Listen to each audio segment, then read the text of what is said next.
تخيلوا معايا بنت من عائلة ميسورة ومحترمة، عائلة عندها مكانتها والوالدين ديالها حاطين فيها كل ثقة وثقة كبيرة لدرجة ما كيشكوا فيها حتى لحظة. بالنسبة لهم بنتهم هي النموذج ديال البنت المؤدبة، كتقرا كتسمع الكلام وتتقرا مزيان وكتخرج من الدار بالحشمة وبالوقار، وكل خطوة كديرها محسوبة. ولكن واش عمرنا فكرنا ان الانسان ممكن يعيش بواحد جوج وجه كيبان للناس، وجه اخر مخبيه حتى على اقرب الناس ليه؟ هاد الشي بالضبط هو المدخل ديال واحد القصة اللي كيداولها بزاف ديال الناس، وصراحة هي وقعت وكتوقع حتى هنايا في المغرب بزاف، واللي كتدور الاحداث ديالها على بنت غادي تدخل لعالم سري بعيد كل بعد الحياة اللي والديها كيعرفوها عليها، وغادي تكون البداية مجرد رغبة في الهروب من القيود. يعني بحكم بأن الوالدين انت خاصك تلبسي محتشمة، خاصك تفعلي، خاصك تركي، خاصك، فهي بحال مشات هربات.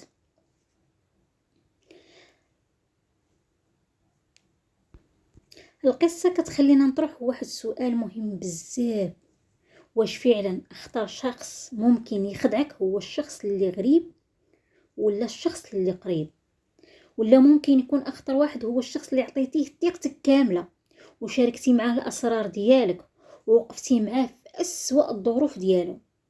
خليكم معايا حتى النهايه، حيت المفاجاه الحقيقيه ما غاديش تكون ليكم في البال نهائيا نهائيا نهائيا. المفاجاه غادي تكون في الشخص اللي كانت سميره كتحسبو هي الصديقه ديالها الاعز. انتظروا وغادي تشوفوا القصة اللي ما تخطرش على بالكم نهائيا. كانت سميرة بنت شابة من عائلة ميسورة، عايشة في واحد البيت اللي فيه الاستقرار والإمكانيات، يعني عندهم الفلوس، والوالدين ديالها كانوا كيشوفوا فيها بنتهم اللي غادي ترفع عليهم الراس. ولكن بحال بزاف ديال الشابات في المرحلة ديال المراهقة، سميرة كانت كتحس أحيانا بأنها مضغوطة. كانت كتشوف أن والدها قصاح بزاف معاها بزاف، وان الحياه اللي بغات تعيشها مختلفه على الحياه اللي هما باغينها ليها. ومن هنا بدات المشكله. سميره ما اختارتش تواجه والديها وتهضر معاهم على الاحساس ديالها، وانما اختارت طريق اخرى، لان حنا تنهضروا على ناس ميسورين يعني مثقفين، ماشي ناس عاديين. فالتجأت للسريه. في النهار كتعيش حياتها عاديه، كتلبس لباس محتشم وكتبان قدام العائله البنت اللي كيعرفوا. ولكن ملي كتخرج من الدار كانت كتبدل الشكل ديالها وكتدخل لعالم مختلف تماما على هذاك العالم. يعني تلبس المقزم، يعني كل شيء. تدخل لعالم السهر والخروج للاماكن اللي كانت عائلتها رافضه انها تقرب ليها، يعني بحال الديسكو، بحال شي بلايص اللي العائله ديالتها ممنوع شي بنت تقرب لتما. وكانت كتستعمل وكانت عندها سياره بحكم بان العائله ديالتها يعني متخطخه فلوس. وكانت عندها المساحات غير كتفصل بين الجوج ديال حياتها، يعني كانت يعني بالزربه تدخل هاد الشخصيه وتعاود الشخصيه الاخرى. والحياه السريه ما كيعرف عليها حتى واحد. الحياه السريه اللي كانت هي شادها ما تعرف عليها حتى شي حاجه. ومع مرور الوقت هاد السر ولا كيكبر، يعني بدا تيكبر بزاف، حتى جا واحد الليل هي كانت تمشي دائما كتسهر كتكمي كتشرب كديرهم كاملين، كتلبس المقزبيه، ولكن ما كتفسدش، يعني ما كتمشيش مع الرجال. يعني صافي هي باغيه غير تحس بالنشوه وتحس بانها راه عندها حريتها، بان راه عندها حريتها ما سوقها بحد. فكانت ملي كيجيو سميت كانت يريحوا معاها شي بنات هكايا ولا ما تتعجبهمش، لانهم هما جايين على حوايج اخرى، ما تتعجبهمش. واحد النهار حتى جا واحد النهار في الليل اللي غادي يبدل المجرى ديال الحياه ديالها. وسط واحد المكان اللي كانت كتسهر فيه تعرفات سميره على بنت اخرى وهاد البنت كانت يعني سميتو كانت زعما حتى هي يعني حتى هي بحال درويشه، حتى هي لابسه، ولكن يعني ماشي كتمشي مع الرجال. هانيه سميتها هنيه، كانت باينه لسميره بان مختلفه على باقي الناس اللي كاينين تما، هاديه محتشمه، وكتبان عليها حتى هي بنت عائله عندها مشاكلها الخاصه، ولكن راها باينه بانها بنت عائله، يعني ما كتريحش مع الرجال. بداو بالهضره، ومن الهضره ولات معرفه، ومن المعرفه ولات صداقه، ومن الصداقه ولات ثقه كبيره. هنيه كانت كتقول لسميره بان حتى هي عايشه نفس المعاناه ديالها، كتقول لها ان بان الوالدين ديالها صارمين معاها، وانها كتخرج باش تهرب شويه من الضغط اللي عايشاه. سميره لقات راسها كتسمع الوحده كتفهمها، يعني ولاو تيتفاهموا مع بعضياتهم لانهم متقاربين في بزاف ديال المشاكل، ولاول مره حست بانها لقات شخص تقدر تحكي ليه كلشي. وهنا كاين واحد الدرس كتار من خطير. احيانا الشخص اللي كيعرف بالضبط شنو ناقصك عاطفيا كيقدر يعرف بالضبط كيفاش يدخل لحياتك. صح، مرت الايام ومرت الاسابيع والشهور، حتى ولات الصداقه بين سميره وهنيه قويه بزاف بزاف. هنيه ولات كتدخل للدار ديالهم، كتريح مع العائله ديال سميره، ولات تقريبا وحده منهم. ولكن كانت كاينه حاجه اخرى كتقوي هذه العلاقه اكثر، وهي الريالات، الفلوس يا حمادي. هنيه كانت كتعاود لسميره دائما على الظروف الصعبه ديالها، وعلى الفقر ديالها، وعلى المشاكل اللي كتعاني منها عائلتها. وسميره حيت كانت عاطفيه وكتثيق فيها ما كانش كتفكر بزاف، كانت كتعاونها مره بالتليفون، مره باللبس، مره بالمصاريف. الخرجات ما كتحط فيهم هنيه حتى سنتيم، ومره بالريالات تعطيها هكاك. حتى وصل الامر بان واحد النهار جات هنيه قالت لسميره بان راه الاب ديالها بغى يدير واحد العمليه، ولكن راه هاد العمليه راها مكلفه بزاف. سميره ما ترداتش، كانت مقتنعه انها كتعاون صديقتها في المحنه الحقيقيه ديالها، وبسبب الثقه الكبيره اللي كانت عندها تصرفات حتى في شي حوايج. يعني مشات شفرات لمها شي ذهب وباعته باش تعطيه لهنيه. بالنسبه لسميره هذه ما كانش خساره، كانت تقول في راسها انا كنوقف مع صاحبتي وغادي يجي نهار ونلقى حتى هي واقفه معايا. ولكن الانسان مرات كيعطي قلبه قبل ما يعطي عقله. واش فعلا هذا الشخص كيستاهل؟ خاصو يسول راسو واش فعلا هذا الشخص كيستاهل كل هذه الثقه. دازت تقريبا 3 سنوات، وسميره بدات كتفكر بطريقه مختلفه، يعني بدات تفكر في الاستقرار، بدات تفكر بزاف ديال الحوايج. تعرفت على واحد الشاب من عائله تا هو محترم، وبدات كتوجد الحياه الجديده. كانت باغيه تسالي مع الحياه السريه، يعني مع حياه الليل، مع الشراب، مع الكمايه، مع داك التخربيق كامل بغات تسالي منه، بغات تبدا صفحه جديده. ولكن الماضي ما كانش مستعد يطلقها بسهوله. واحد النهار وصلها واحد الميساج من واحد الرقم ما عرفاش. الميساج كان فيه صور ومقاطع فيديو ليها من الفتره اللي كانت كتعيش فيها حياتها، يعني في الديسكو كتشرب حاطه تدكمي. يعني دوك التصاور كامل دوك لي فيديوهات يعني تيوثقوا بانها راها كانت تدير وها كانت تدير وها كانت تدير. النور تجمدات. العالم اللي كانت مخبياه سنوات كامله بان قدام عينيها. ما عرفات شكون اللي تصور، ما عرفات حتى شي حاجه، وما عرفات الشخص اللي ورا هذا الميساج. كان كيهددها بوضوح، اما تعطيني، اما تخلصي، واما الصور والفيديوهات غادي يوصلوا للخطيب والعائله ديالتك. وهنا بدا الابتزاز الحقيقي. سميره دخلت في حاله ديال الخوف وديال الهلع، ما كانتش عارفه شنو دير، ما قدراش تقول لوالديها، ما قدراش تقولها لخطيبها. واش الشخص الوحيد اللي قدرت تمشي عنده هي هنيه. مشات عندها وهي صافي حالتها حاله ومنهاره، كتحكي لها على الرسائل والتهديدات. ولكن الغريب هو ان هنيه بالدور ديالها قالت لها حتى انا توصلت بنفس التهديدات، وهنا سميرة حست ان المصيبة كبر مما كانت تتوقع. بجوجهم ولا كيبان لهم ان واحد الشخص كيتوفر على اسرارهم بجوج. هنية بدات كتقنع سميرة بان الحل الوحيد هو دفع الفلوس. خلص يا صاحبتي باش يسكت، خلص يا صاحبتي باش يسكت، ما رحنا ما قادينش على الشوهه، رحنا ما قادينش على بزاف ديال الحوايج. ما شاف سميرة حتى عيات، شفت حتى عيات كتبدا كتخلص كتدفع الفلوس مره وجوج وثلاثه، وكل مره كل مره كان المبلغ تيطلع.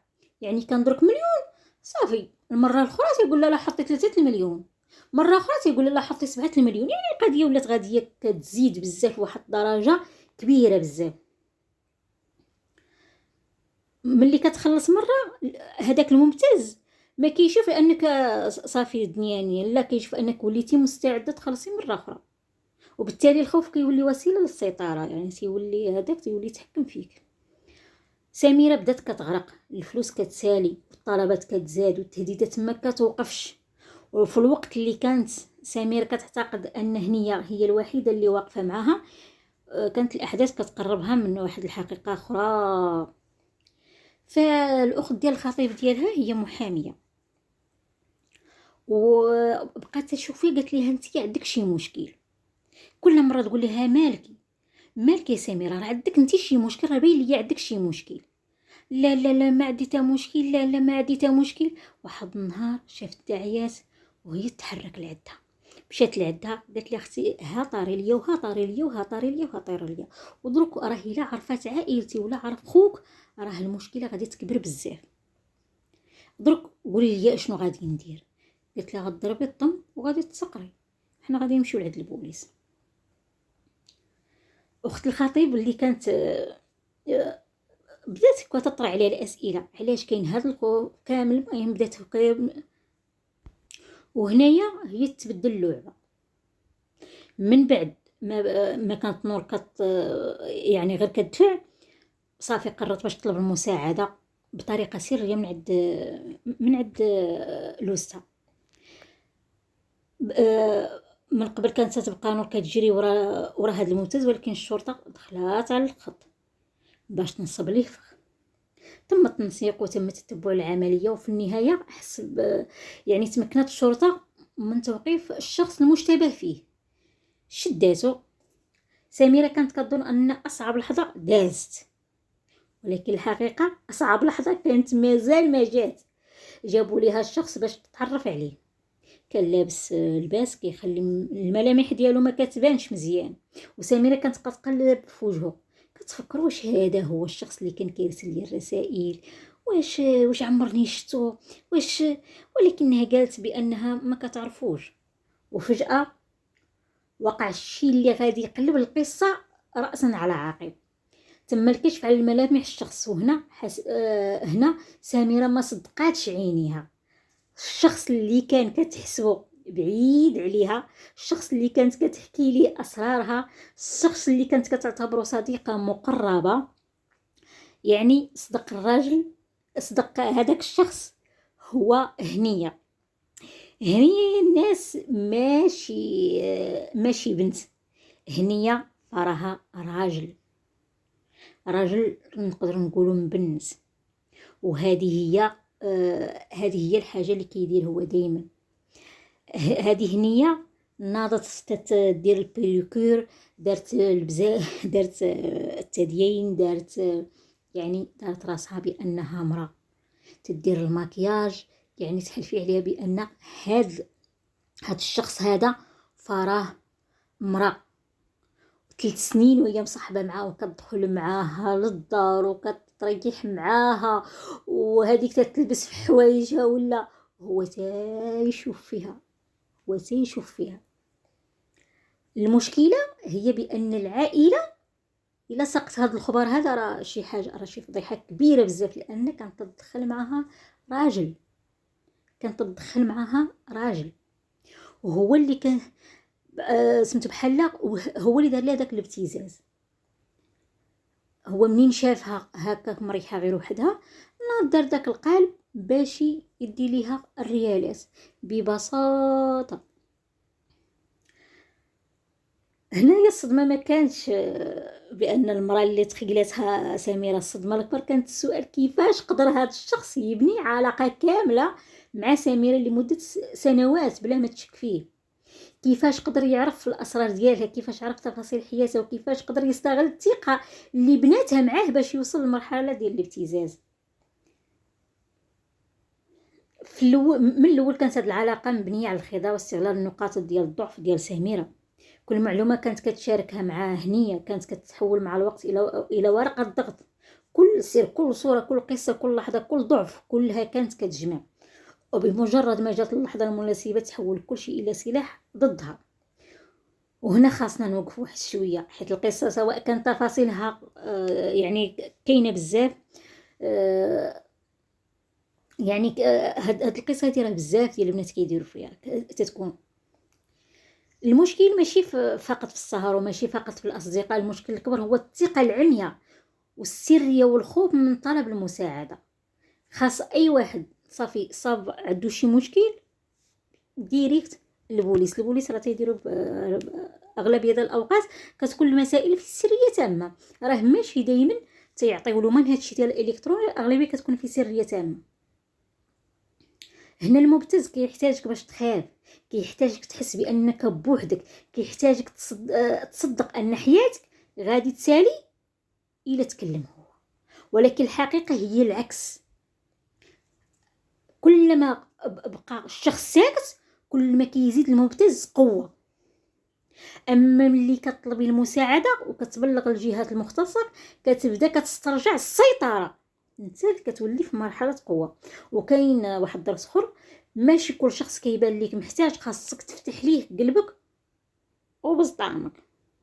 المساعده حاجه زوينه، ولكن المساعده خاصها تكون بحدود. الثقه خاصها تبنى مع الوقت، وحتى اقرب شخص ليك ما خاصكش تعطيه جميع تفاصيل ديال حياتك دفعه وحده. وفي الاخر القصه ديال سميره كتخلينا نفكروا في واحد الحقيقه، اخطر الخيانات ما كتجيش دائما من عدو واضح. مرات كتجي من شخص جلس حداك، ضحك معاك، سمع اسرارك وخلاك تحس بالامان. وعلاش؟ حيت الثقه كتخلي الانسان يهبط الحذر ديالو. ولكن خاصنا نفرق ما بين الثقه وما بين السذاجه. الثقه كتبنى، ما كتشراش بالهدايا، وما كتبش بكثره الاسرار. والى شي نهار تعرضتي انت ولا شي واحد كتعرفوا الابتزاز، ما تدخلش في مداومه الدفع والخوف، وما تحاولش تواجه المبتز بوحدك. حافظ على الادله وما تمسحش الرسائل، وما تبعتش صور او معلومات اضافيه، واطلب المساعده من الجهات المختصه او من شخص بالغ وموثوق حسب الحاله. وحاجه اخرى، ما تحكمش على الضحيه، حيت المبتز كيعتمد بالاساس على الخوف والعار باش يسكتها، والسكوت هو السلاح اللي كيقويه. الى عجبتكم القصه خلوا لي راي ديالكم في التعليقات. واش كتظنوا ان اكبر خطا دارته سميره هو انها وتقات وخافت من الفضيحه،